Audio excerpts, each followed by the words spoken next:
রাতে ঘুমানোর সময় আমার স্ত্রী যখন আমার বুকের উপরে এসে শুয়ে পড়ল, তখন আমি বেশ বিরক্তি নিয়ে ওকে বললাম, সারাদিন কাজ করে রাতে তোমার জন্য একটু শান্তিতে ঘুমাতেও পারি না।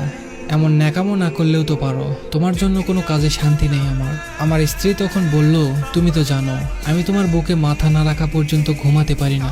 তুমি যত যাই কিছু বলো না কেন, আমি তোমার বুকেই মাথা রেখে ঘুমাবো। রেগে গিয়ে বললাম, তুমি মরে গিয়েও তো আমাকে মুক্তি দিতে পারো, রোজ রোজ এমন অশান্তি আমার আর সহ্য হয় না।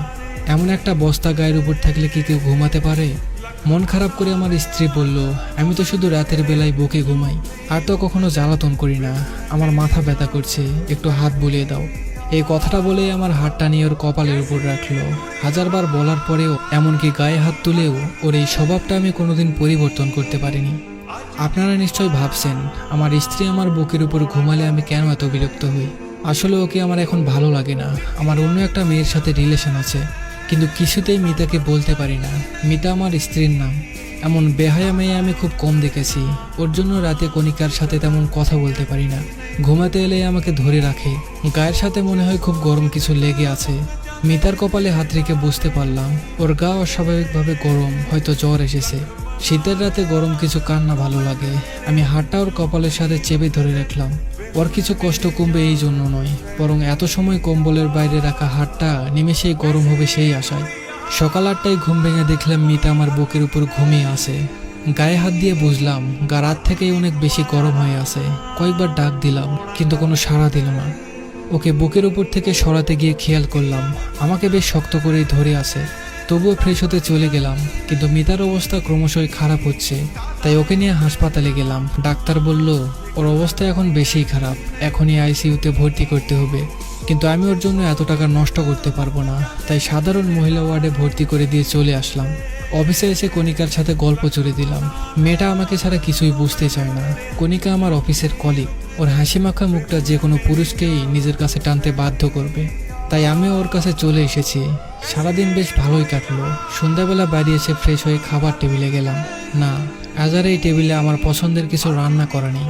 মিতা রোজ সন্ধ্যা হলে আমার পছন্দের হালকা খাবার বানিয়ে দিত, তারপর নিজের হাতে খাইয়ে দিত।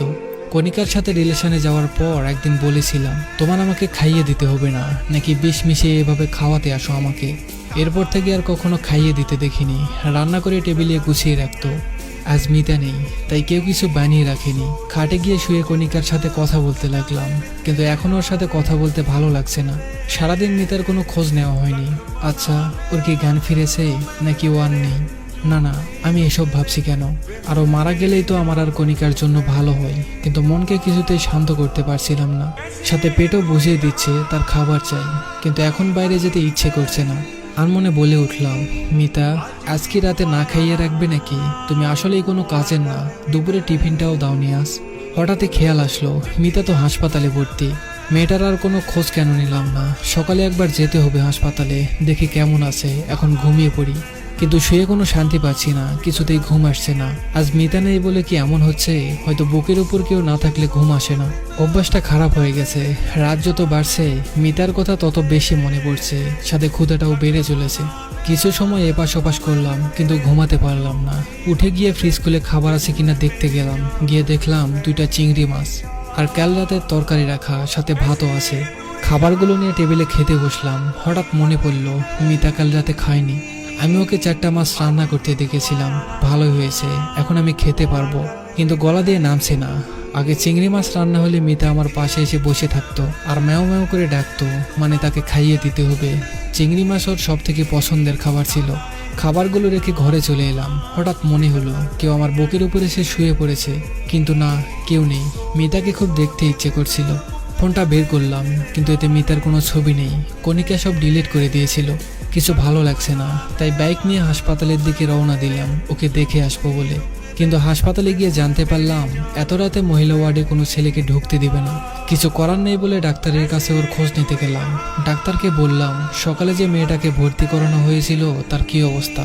ডাক্তার বলল ওনার অবস্থা খুব খারাপ, শরীর কোনো রেসপন্স করছে না, স্যালাইনও টানতে পারছে না শরীর।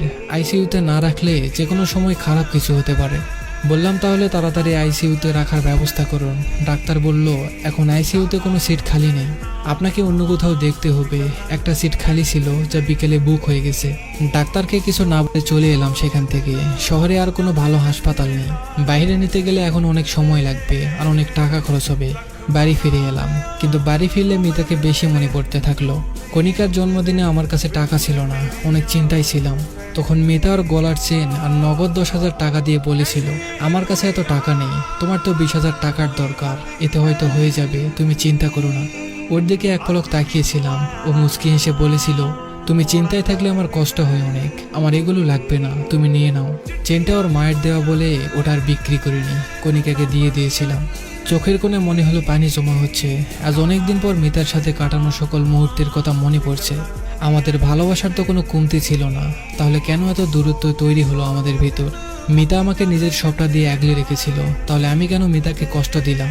অফিস থেকে ফিরতে মিতা আমাকে রোজ জড়িয়ে ধরতো। একদিন ওকে বললাম, ছেলেদের শরীর লাগলে ব্যবসা করো, কিন্তু আমাকে এত বিরক্ত করো না। সেদিনের পর থেকে মিতা আর আমাকে জড়িয়ে ধরতো না। শুধু রাতে আমার বুকে ঘুমানোটাই পরিবর্তন করতে পারেনি। ওর নাকি আমার বুকে না ঘুমালে ঘুম আসে না। আমিও একসময় ওকে বলতাম, তুমি আমার বুকে না ঘুমালে আমার ঘুম আসে না। আজ বুঝতে পারছি কথাটা আমি মিথ্যা বলতাম না। রাত 3টা বেজে গেল, এখন আমি ঘুমাতে পারিনি। সকাল হতে হাসপাতালে চলে গেলাম। আজকে মিতাকে আইসিইউতে রাখবো, এখানে না হলে অন্য কোথাও। মিতাকে ছাড়া আমি এক রাতও থাকতে পারি না। আমার করা সব কাজের জন্য মাপ চাইবো, আর কষ্ট দিব না ওকে। হাসপাতালে গিয়ে জানতে পারলাম কাল রাতে একটা মেয়ে মারা গেছে। না, এটা মিতা হতে পারে না। মিতা আমাকে কথা দিয়েছিল আমাকে রেখে যাবে না, আমাকে ছাড়াও থাকতে পারে না। মিতা নিশ্চয়ই ওর কথা রাখবে, কিন্তু আমাকে ভুল প্রমাণ করে দিল। মিতার প্রাণহীন দেহটা কেমন নিষ্পাপভাবে ঘুমিয়ে আছে। খুব শক্ত করে ওকে জড়িয়ে ধরলাম। শেষ কবে ওকে জড়িয়ে ধরেছিলাম মনে নেই। ওর মুখের কাছে মুখ নিয়ে বলতে লাগলাম, তুমি বলতে না তুমি আমাকে ছাড়া থাকতে পারো না, তাহলে আজ থেকে কি করে থাকবে? জানো, কাল রাতে আমি তোমাকে ছাড়া ঘুমাতে পারিনি। গায়ের উপর একটা বস্তা না থাকলে কি আর ঘুম আসে? কে আমাকে রোজ পছন্দের খাবার রান্না করে দিবে? কে আমাকে এতটা আগলে রাখবে? আমি তোমাকে আর কষ্ট দিব না। এই দেখো, আমি তোমাকে জড়িয়ে ধরে কথা দিচ্ছি, আমি আর কথার খেলাপ করব না। তুমি জানো কাল রাতে আমি তোমাকে ছাড়া কেমন ছিলাম? ভাতও খেতে পারিনি। তুমি আমাকে নিজের হাতে খাইয়ে দিবে না? এবার আর বলবো না তুমি আমাকে বিষ মিশিয়ে মেরে ফেলতে চাও। বলো না প্লিজ, আমার খুব ক্ষুধা লেগেছে। কাল রাতে আমি খাইনি জানো। তোমার কলিজাটা না খেয়ে আছে, আর তুমি নিশ্চিন্তে কি করে ঘুমিয়ে আছো। আগে যেমন প্রতি রাতে আমার বুকে ওর চোখের পানিতে ভেসে যেত, আমি যেমন কিছু বলতাম না, ওর চোখ মুছে দিতাম না। আজ আমার চোখের পানিতে ওর বুক ভিজে যাচ্ছে, কিন্তু ও চুপ করে ঘুমিয়ে আছে। সত্যিই কি আমি আর ওকে ফিরে পাবো না?